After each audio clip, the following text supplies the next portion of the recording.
Hello dear students, एक बार फिर से स्वागत है आपका राइजिंग चांस एकेडमी में। पिछले क्लास में मैंने देखा था, हमने शुरू किया था रिलेशंस एंड फंक्शंस, जो क्लास 12 का पहला चैप्टर है। और आज हम उसी को और डिटेल में पढ़ेंगे। पिछले क्लास में रिलेशन जानने के लिए जितने भी इम्पोर्टेंट टर्म्स थे, जैसे हमारा सेट्स क्या होता है, सबसेट्स क्या होता है, ऑर्डर पेयर क्या होते हैं और कार्टेशियन प्रोडक्ट ऑफ सेट्स क्या होता है, ये सभी मैंने पिछले क्लास में पढ़ा दिया था। अगर आपने वीडियो वो नहीं देखा है तो आप जाके उसको देखिए। और आज हम स्टार्ट करते हैं रिलेशन। ठीक है, रिलेशन क्या होता है? जैसे वर्ड क्या है रिलेशन, हम जानते हैं रिलेशन मतलब क्या होता है, संबंध। ठीक है, जैसे कि भाई बहन है, मम्मी पापा, ठीक है, या फिर आपका स्टूडेंट और टीचर का रिलेशन है, फ्रेंड्स का रिलेशन है। तो ऐसे ही ये तो हो गया अपने लाइफ में। लेकिन हम मैथ्स में रिलेशन में क्या देखेंगे कि दो नंबर्स जो है, मतलब दो नंबर्स आपस में कैसे रिलेटेड होंगे। ठीक है, तो पहले हम जानते हैं रिलेशन का डेफिनेशन क्या होता है। सिंपल डेफिनेशन है इसका कि अगर दो नॉन एम्प्टी सेट हैं ए और बी, तो रिलेशन अगर हम ए और बी पे रिलेशन डिफाइन करेंगे ए टू बी, तो वो रिलेशन होता है क्या, वो सबसेट होता है कार्टेशियन प्रोडक्ट ए और बी का। तो जैसे कि अगर यहाँ पे देखें कि a relation from a non empty set A to a non empty set B, ये होगा क्या, ये सबसेट होता है किसका, Cartesian product A cross B का। मतलब कि यहाँ पे मैंने उसको मैथमेटिकली भी लिखा है, R is the subset of A cross B. मतलब कि जैसे एग्जांपल से हम समझते हैं इसको कि अगर एक सेट ले लें ए इज इक्वल्स टू, पहले हम एकदम सिंपल आपको सिंपल एग्जांपल से आपको समझाएंगे। जैसे अगर ए में सिर्फ हम वन एलिमेंट ले लेते हैं एंड, और बी में भी हम ले लिए, बी में एक एलिमेंट ले लें दो। ठीक है, ये एक सेट ए दिया हुआ है वन है, ठीक है, जिसमें सिर्फ वन है, और बी में क्या है, सिर्फ टू है।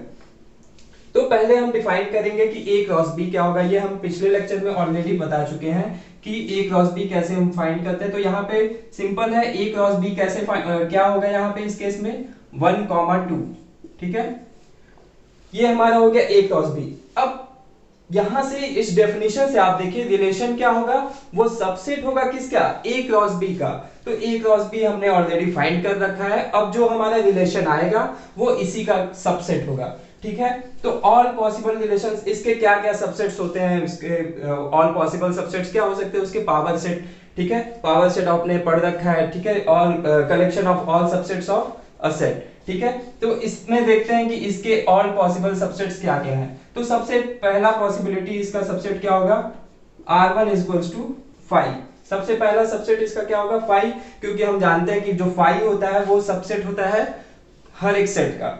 ठीक है, दूसरा सबसेट क्या ले लें, दूसरा सबसेट इसका क्या होगा, ये सेट खुद हो जाएगा। ठीक है, इसके और कोई पॉसिबिलिटी नहीं होगी। इसके सिर्फ दो सेट्स आएंगे, एक 5 आएगा और एक पूरा ये सेट खुद ही आ जाएगा। तो जो नंबर ऑफ पॉसिबल रिलेशंस आ रहे हैं वो कितने आ रहे हैं, एक 5 आ रहा है, एक 2 आ रहा है। क्यों? क्योंकि फिर से देखिए जो हमारा रिलेशन होगा वो क्या होगा, सबसेट होगा किसका, ए क्रॉस बी का। तो ए क्रॉस बी हम फाइंड कर लिए, 1 2 आ गया। और फिर इसके जितने भी पॉसिबल सबसेट्स होंगे उसको देख लेते हैं। तो पहला पॉसिबिलिटी क्या है, r1 5 हो जाएगा, क्योंकि 5 जो होता है वो सभी सेट का क्या होता है, सबसेट होता है। दूसरा पॉसिबिलिटी इसका दूसरा सबसेट क्या होगा, ये खुद set, because every set is subset of itself, hence r2 is also a possibility of relation. Therefore in this case we find two relation, that is r1 is equals to 5 and r2 is equals to the set a cross b itself. Okay, तो इस case में सिर्फ दो relation possible होंगे। और एक इससे बड़ा सेट लेते हैं, उसमें भी देख लेते हैं उसमें। अच्छा, एक चीज और देखिए इसमें, अगर हम पावर सेट निकालें a क्रॉस b का, p of a cross b, power set क्या होता है, collection of all subsets of a set होता है। ठीक है, तो यहां पे पावर सेट क्या होगा, देखिए फिर से इसके सबसेट्स क्या होंगे, एक 5 ही होगा और दूसरा क्या होगा, ये एलिमेंट खुद हो जाएगा, ये सेट 1,2। ठीक है, तो ये हमारा पावर सेट आ गया। अब एक बार फिर से देखते हैं, जो हमारा रिलेशन होगा set A to set B, वो सबसेट होगा ए क्रॉस बी का। ठीक है, और अगर उस ए क्रॉस बी के हम पावर सेट को निकाल लें तो उनके एलिमेंट्स होंगे। देखिए एलिमेंट ऑलरेडी किस फॉर्म में लिखे हैं, सेट के फॉर्म में लिखा गया है। ठीक है। तो दो तरह से हम रिलेशन को समझ सकते हैं। जो हमारा relation from set A to set B होगा वो क्या होगा, या तो सबसेट हम निकाल ले ए क्रॉस बी का, या ऐसे समझ लें कि हम पावर सेट निकाल ले ए क्रॉस बी का और उसके एलिमेंट्स को देख लें। तो एक पॉसिबिलिटी रिलेशन की ये होगी, मतलब हमारा रिलेशन ये भी हो सकता है, दूसरा रिलेशन ये हो सकता है, ठीक है। और दोनों को साथ में भी ले सकते हैं, ठीक है। मतलब दो रिलेशन इसमें पॉसिबल हैं। एक हम इससे थोड़ा सा बड़ा एग्जांपल लेते हैं, जैसे इसमें सिर्फ वन एलिमेंट्स थे दोनों सेट में, ठीक है। इससे बड़ा एग्जांपल लेते हैं, देखते हैं उससे भी और क्लियर होगा। सबसे पहले आपको डेफिनेशन जानना है, डेफिनेशन बहुत ही इंपॉर्टेंट है, ठीक है। कि डेफिनेशन क्या होता है कि फिर से देखिए, अगर set A to set B बात की जाए तो रिलेशन क्या होगा, सबसेट होगा ए क्रॉस बी का। अगर वही बी टू ए की बात की जाए, relation from set B to set A, तो उस केस में जो रिलेशन होगा वो सबसेट होगा किसका, बी क्रॉस ए का हो जाएगा। तो एक दूसरा एग्जांपल लेते हैं, चलिए देखते हैं, उससे भी थोड़ा सा और क्लियरिटी आएगी। तो इसमें हम ले लेते हैं 1,2, ए में ले लिए 1 2 एंड बी में ले लेते हैं 3,4। अच्छा, एक वर्ड और है बहुत इंपॉर्टेंट इस डेफिनेशन में, कि जो रिलेशन है वो from a non empty set to a non empty set B है। क्यों यहाँ पे नॉन एम्प्टी सेट का हम वर्ड, ये नॉन एम्प्टी सेट वर्ड क्यों यूज कर रहे हैं ये इसमें। अच्छा आप बताइए, अगर हम कोई भी एक सेट इन दोनों में से नॉन एम्प्टी ले लेते हैं, सॉरी एम्प्टी ले लेते हैं, तो अगर सपोज ए को हम एम्प्टी सेट ले लिए और बी को हम नॉन एम्प्टी ले लिए, तो जब हम ए क्रॉस बी फाइंड करेंगे तो वो हमारा क्या आएगा, एम्प्टी सेट आ जाएगा, ठीक है। और हम रिलेशन किसी भी दो एलिमेंट्स या दो लोगों के बीच में डिफाइन करते हैं, ठीक है। तो यहाँ पे जब एलिमेंट्स ही कोई नहीं मिलेगा तो हम रिलेशन डिफाइन कैसे कर पाएंगे, इस वजह से ये इंपॉर्टेंट है नॉन एम्प्टी सेट, ठीक है। जब नॉन एम्प्टी सेट होगा तभी तो हमको एलिमेंट्स उसमें मिलेंगे और हम दो नंबर्स के बीच में रिलेशन एस्टेब्लिश कर पाएंगे। तो इस केस में देखते हैं, ए ये दिया हुआ है बी, तो सबसे पहला काम हमको वही करना है कि हमको ए क्रॉस बी फाइंड कर लेना है। तो ए क्रॉस बी फाइंड करते हैं, इस केस में भी ए क्रॉस बी क्या हो जाएगा,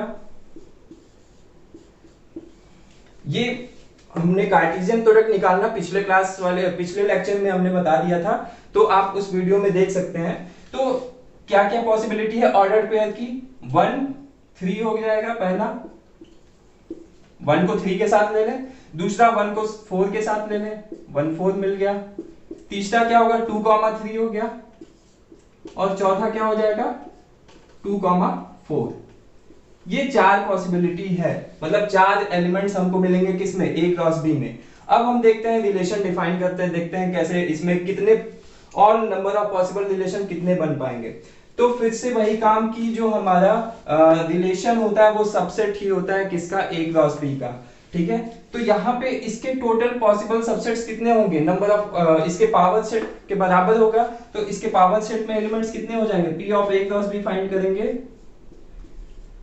तो इसके all number of possible subsets इसमें लाई करेगा। तो इसका हम कार्डिनैलिटी निकाल लेते हैं, ठीक है। N of P of A cross B, मतलब power set of A cross B की कार्डिनैलिटी, मतलब इसमें कितने नंबर्स होंगे, वो कितने होंगे 2 टू द पावर 2 into 2, मतलब 2 to the power 4 is equals to 16।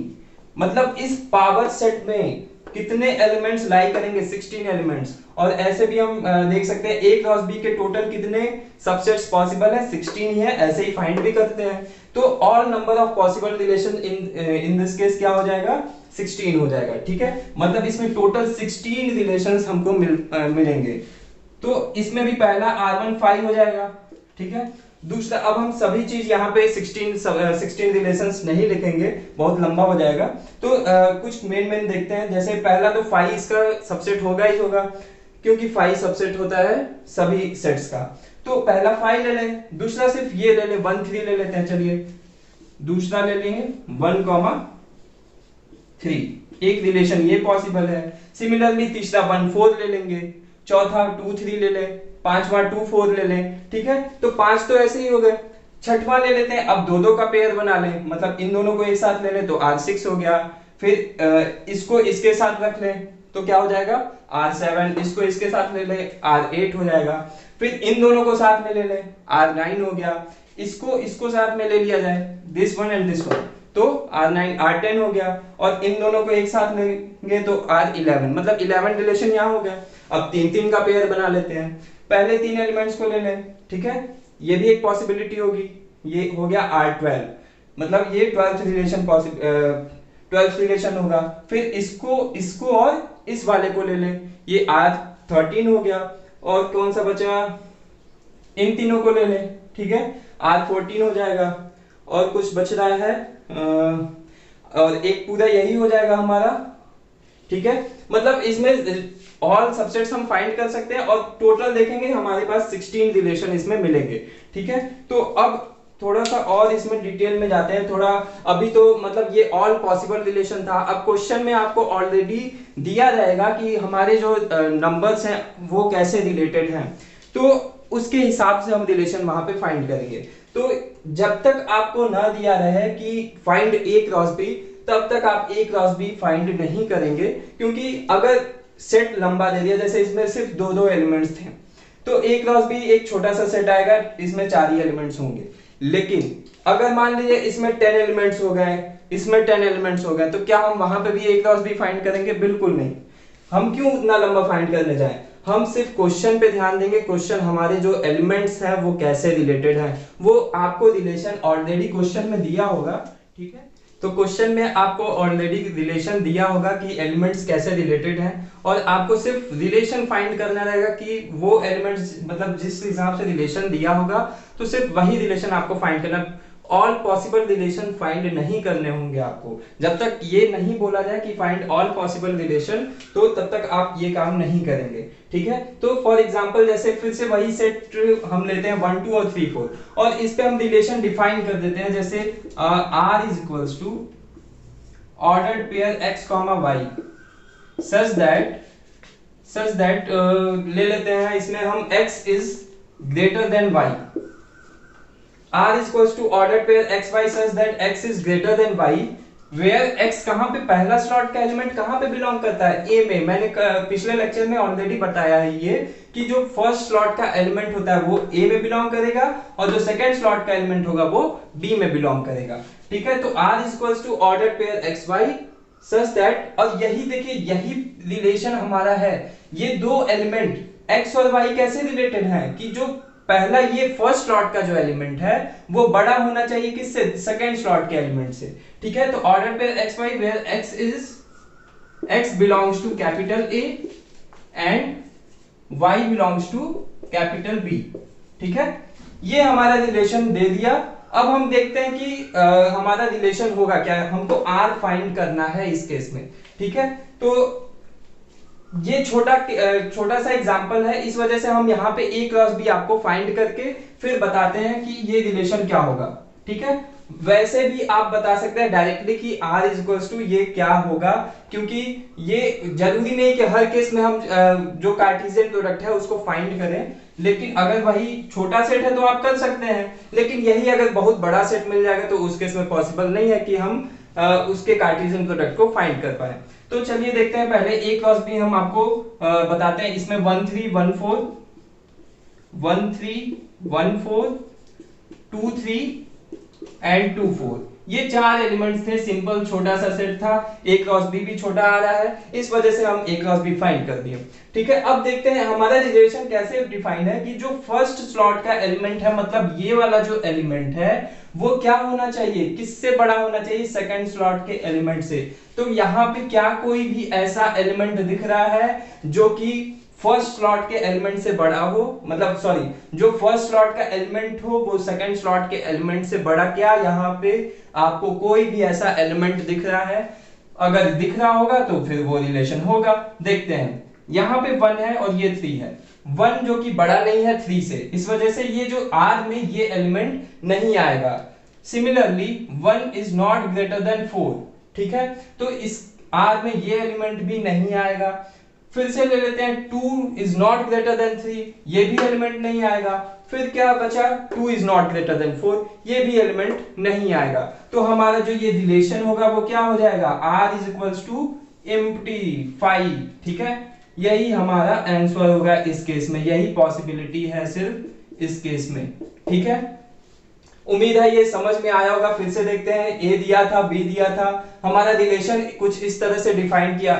सबसे इंपॉर्टेंट यही होता है कि हमारा रिलेशन डिफाइंड कैसे है, ठीक है, तो x a में बिलोंग करेगा, फर्स्ट स्लॉट का एलिमेंट a में बिलोंग करेगा, सेकंड स्लॉट का एलिमेंट b में। इसका कार्टेशियन प्रोडक्ट ये मिल जाएगा हमको। और रिलेशन देखते हैं कौन सा एलिमेंट इसमें से सेटिस्फाई कर रहा है। तो कोई भी फर्स्ट स्लॉट का एलिमेंट, इसमें 4 एलिमेंट है, देखिए पहला एलिमेंट ये, दूसरा, तीसरा और चौथा। इन चारों एलिमेंट में कोई भी ऐसा एलिमेंट नहीं जिसका फर्स्ट स्लॉट का मेंबर सेकंड स्लॉट से बड़ा हो। ठीक है, तो इस केस में हमारा जो रिलेशन होगा वो क्या हो जाएगा, फाई आएगा। और इसी को हम कहते हैं एम्प्टी रिलेशन। इसी को क्या कहते हैं, एम्प्टी रिलेशन। ये हम डिफिनेशन आपको लिखवाएंगे अभी, पहले बस यहाँ पे फाई आ गया तो बता दिए इसको क्या कहते हैं, एम्प्टी रिलेशन। अच्छा ठीक है, सिमिलरली अब इसको हम चेंज करते हैं। ठीक है, इसको हम थोड़ा सा चेंज करते हैं, रिलेशन देखते हैं दूसरा रिलेशन कैसे मिलेगा। ये समझ में आ गया होगा, आप इसको नोट कर सकते हैं वीडियो को पॉज करके। अब चलिए देखते हैं दूसरा रिलेशन क्या होगा। ठीक है,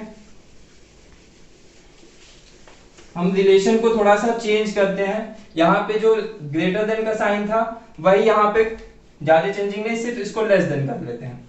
ठीक है, r is equals to x y such that x is less than y, x belongs to and y belongs to b। ठीक है, अब जो फर्स्ट स्लॉट का एलिमेंट है वो क्या होना चाहिए, छोटा होना चाहिए सेकंड स्लॉट के।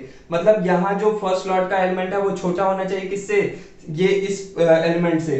ठीक है, तो देखते हैं ये भी 1 is less than 3, मतलब हमारा जो r होगा उसमें ये एलिमेंट लाई करेगा कि नहीं। ये तभी करेगा जब इस प्रॉपर्टी को, इस रिलेशन को फॉलो करेगा। तो दिख रहा है 1 छोटा है 3 से। ठीक है, तो इस वजह से हमारे जो रिलेशन में ये एलिमेंट एग्जिस्ट करेगा। ठीक है, 1 3 लाई करेगा इस रिलेशन में। दूसरा देखते हैं 1 छोटा है 4 से, तो ये भी करेगा। तीसरा क्या है, 2 छोटा है 3 से, ये भी करेगा। और सिमिलरली चौथा क्या, 2 4, 2 छोटा है 4 से, तो ये भी करेगा। ठीक है, तो इस केस में पूरा का पूरा a क्रॉस b ही आ जा रहा है। ठीक है, और इसी को कहते हैं, इसी रिलेशन को कहते हैं, जब relation total a cross b के बराबर आ जाए तो इसको हम कहते हैं, नाम देते हैं क्या, यूनिवर्सल रिलेशन। इसको नाम क्या देते हैं, यूनिवर्सल रिलेशन। और ये हम पढ़ेंगे कब, जब टॉपिक आएगा इसमें यूनिवर्सल रिलेशन, तो डेफिनेशन के साथ उसको पढ़ेंगे। तो बस इतना ध्यान देना है कि अगर हमारा रिलेशन फाई आ गया तो उसको हम एम्प्टी रिलेशन कहेंगे। और अगर रिलेशन पूरा a क्रॉस b के बराबर आ गया, if relation is equals to a cross b, ठीक है, तो इस केस में हम क्या नाम देंगे रिलेशन को, यूनिवर्सल रिलेशन नाम देते हैं। ठीक है, उम्मीद है ये एग्जांपल आपको अच्छे से समझ में आ गया होगा।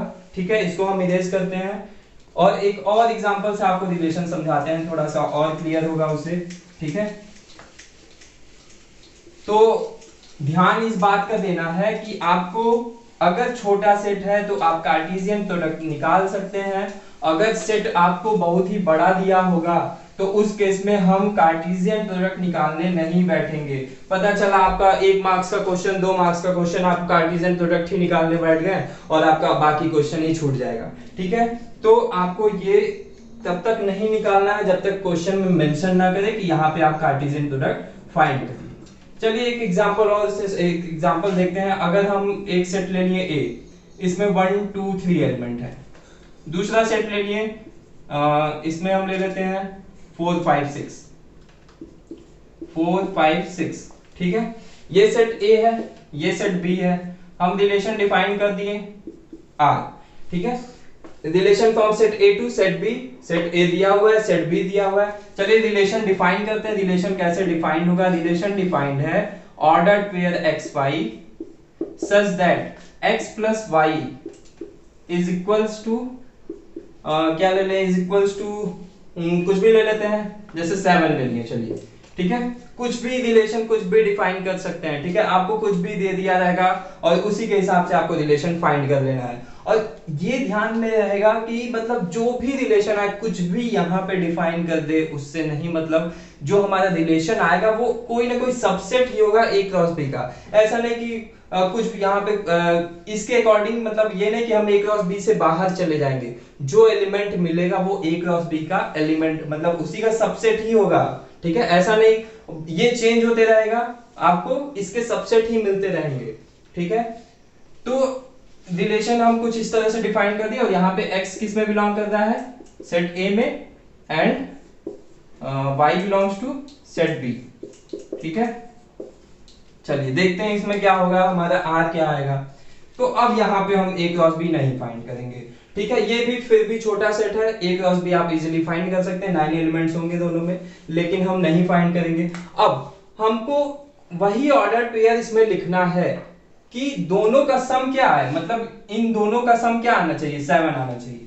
तो आप देखिए 1 और 4 का क्या सम 7 आएगा, 1 और 4 को ऐड करेंगे 5 आएगा, तो 1 4 जो ऑर्डर पेयर होगा वो इसमें नहीं आएगा, क्योंकि हमको सम 7 चाहिए और इस केस में 4 आ रहा है। सिमिलरली 1 और 5 को ऐड करेंगे 6 आएगा, हमको 7 चाहिए, ये भी नहीं लाई करेगा इसमें। अब बचा 1 और 6, इसका आ जाएगा 7, तो ये इसमें लाई कर गया, ठीक है। तो 1 6 दिख रहा है, दोनों का सम 7 है, यहाँ पे भी 7 कंडीशन फॉलो कर गया, तो ये ऑर्डर पेयर इसमें लाई करेगा, ठीक है। अब 1 के साथ सभी पेयर हमने देख लिए, अब 2 की बारी आती है। अब देखिए 2 और 4 को देखते हैं, 2 और 4 को 2 + 4 6 होगा, ठीक है, तो ये भी इसमें लाई नहीं करेगा क्योंकि हमको 7 चाहिए। सिमिलरली 2 और 5 को ले लेंगे, ठीक है, 2 और 5 7 आता है, फिर 2 और 6 भी नहीं मिलेगा। सिमिलरली 3 और 4 मिल जाएगा, क्योंकि 3 + 4 क्या होता है 7, और 3 5 3 6 ये भी नहीं मिलेंगे,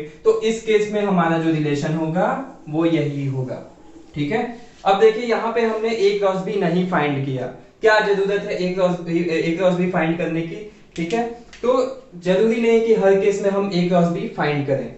अब देखते हैं, ये आप नोट कर लीजिएगा एग्जांपल। अब दूसरा एक टॉपिक है कि कितने नंबर ऑफ रिलेशन हो सकते हैं, ठीक है, from set A to set B, total number of relation from set A to set B. तो total number of relation simple है, जितने उसके ए क्रॉस बी के पावर सेट में जितने एलिमेंट्स होंगे वही होगा, उतना ही होगा, मतलब cardinality of power set of A cross B, या हम ऐसे कहते हैं total number of subsets of A cross B. तो टोटल नंबर ऑफ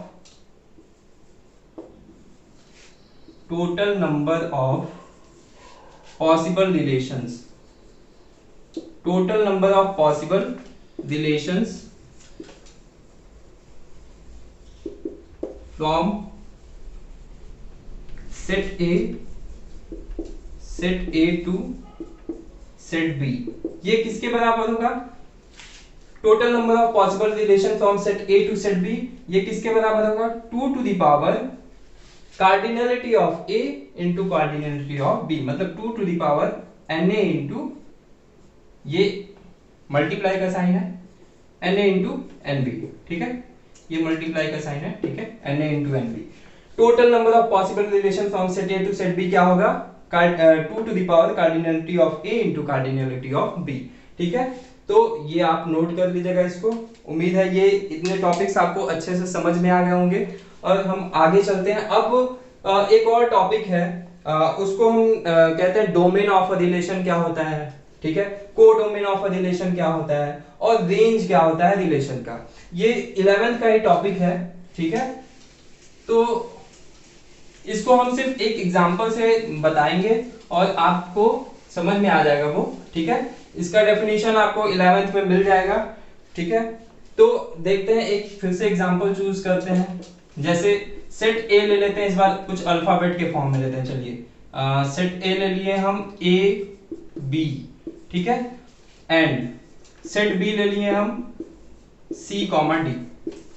ये हमारा सेट ए हो गया, वो सेट बी हो गया, ठीक है। अब सबसे पहले ए क्रॉस बी क्या हो जाएगा इस केस में, ए क्रॉस बी क्या हो जाएगा, A C A D B C and B D, ठीक है। ये हमारा क्या आ गया, ए क्रॉस बी आ गया। अब डोमेन क्या होता है, domain of a relation, domain जब फंक्शन आएंगे तो डोमेन ऑफ अ फंक्शन भी पढ़ेंगे, वो थोड़ा डिफरेंट होता है, ठीक है। तो डोमेन ऑफ अ रिलेशन क्या होगा, domain of a relation, domain of a relation. फिर हम अभी देखेंगे कि हमारा रेंज क्या होगा, range of a relation, range of relation, ठीक है। फिर लास्ट है कोडोमेन, कोडोमेन ऑफ रिलेशन, ठीक है। ये तीनों देखते हैं कि डोमेन क्या होगा, रेंज क्या होगा और कोडोमेन क्या होगा।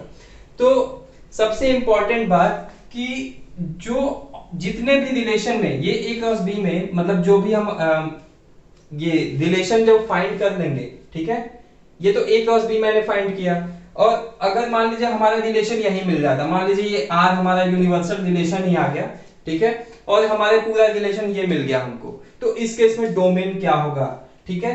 तो डोमेन क्या होता है, जो ऑर्डर्ड पेयर जितने मिल रहे हैं इस रिलेशन में, जो रिलेशन में ऑर्डर्ड पेयर मिलेंगे, ठीक है, उस ऑर्डर्ड पेयर का फर्स्ट स्लॉट का जो एलिमेंट होगा वही क्या होगा, डोमेन होगा, ठीक है। तो डोमेन इस केस में क्या हो जाएगा हमारा, set of all possible elements of first slot, ठीक है, ऑफ दिस रिलेशन, मतलब ए कॉमा बी। अब आपको दिख रहा होगा कि ये a कॉमा बी ए के बराबर है, लेकिन जरूरी नहीं है कि हर केस में a कॉमा बी ये मतलब सेट a के बराबर आ जाए, किसी किसी में नहीं भी आ सकता है, ठीक है। तो ये नहीं कि हमारा डोमेन हमेशा सेट a हो जाए, ये बिल्कुल नहीं, हर केस में ये डोमेन इस सेट के बराबर नहीं आएगा, ठीक है। Similarly range of a relation क्या होगा, डोमेन क्या होता है, फर्स्ट स्लॉट का एलिमेंट, और जो रेंज होता है वो क्या होता है, सेकंड स्लॉट वाला एलिमेंट, मतलब ये जो एलिमेंट है यही हमारा क्या होगा, रेंज हो जाएगा, ठीक है। तो रेंज क्या हो गया इस केस में, C कॉमा डी, और C कॉमा डी दिख रहा है क्या, किसके बराबर आया, B के बराबर। तो ये भी फिर से वही बात, जरूरी नहीं है कि ये जो रेंज है वो हर केस में इसके बराबर, इस सेट के बराबर मिले, ठीक है। ये इस सेट में मिल रहा है इस एग्जांपल में। तो यहाँ पे मैंने रिलेशन कोई डिफाइन नहीं किया था, मैंने सिंपली बोल दिया कि चलिए देखते हैं कि अगर रिलेशन हमारा पूरा ये यूनिवर्सल रिलेशन हो गया तो इसी से समझ लेते हैं कि ये डोमेन, रेंज और कोडोमेन क्या होता है रिलेशन का। ये आपका टॉपिक है क्लास 11th का, आपको क्लास 11th के टॉपिक में ये इजीली आपको समझ में आएगा और डिटेल में, ठीक है। लेकिन ये इतना सफिशिएंट है आपको जानने के लिए कि डोमेन क्या होता है, रेंज क्या होता है और कोडोमेन क्या होता है। तो डोमेन ऑफ अ रिलेशन क्या मिल गया, A B, range of a relation क्या हो गया, सी डी। अब रिलेशन डिफाइन कहां से कहां पे है, ए टू बी डिफाइंड है, ठीक है। रिलेशन हमारा set A to set B defined है, तो हमारा जो कोडोमेन होता है वो यही सेट बी होता है, ठीक है। तो हमारा जो कोडोमेन हो जाएगा वो पूरा का पूरा सेट बी हो जाएगा, और सेट बी क्या है, सी डी, ठीक है।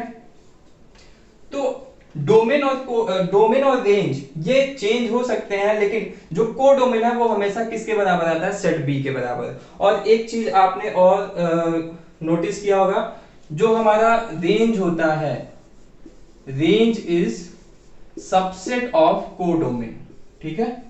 रेंज जो होता है वो क्या होता है, सबसेट होता है किसका, कोडोमेन का, ठीक है। ये आप नोट कर लीजिएगा, ये आपको हर केस में मिलेगा, जो रेंज होगा वो सबसेट होगा। फंक्शन के भी केस में रेंज सबसेट होता है कोडोमेन का, रिलेशन में भी होगा, ठीक है। तो डोमेन और रेंज कोडोमेन, उम्मीद है आपको समझ में आ गया होगा, ठीक है। डोमेन जो होगा वो फर्स्ट स्लॉट का एलिमेंट होगा, कोडोमेन जो होगा वो पूरा सेट बी होगा, और जो रेंज होगा वो क्या होगा, रेंज मतलब कुछ भी आ सकता है, ये इस पे डिपेंड करेगा, जितने भी सेकंड स्लॉट के एलिमेंट है वही रेंज होंगे, फर्स्ट स्लॉट वाला डोमेन हो जाएगा, ठीक है। तो यहाँ पे रिलेशन कोडोमेन, डोमेन, रेंज ये सब आपको समझ में आ गया होगा, इसको मैं इरेज कर रहा हूं, ठीक है।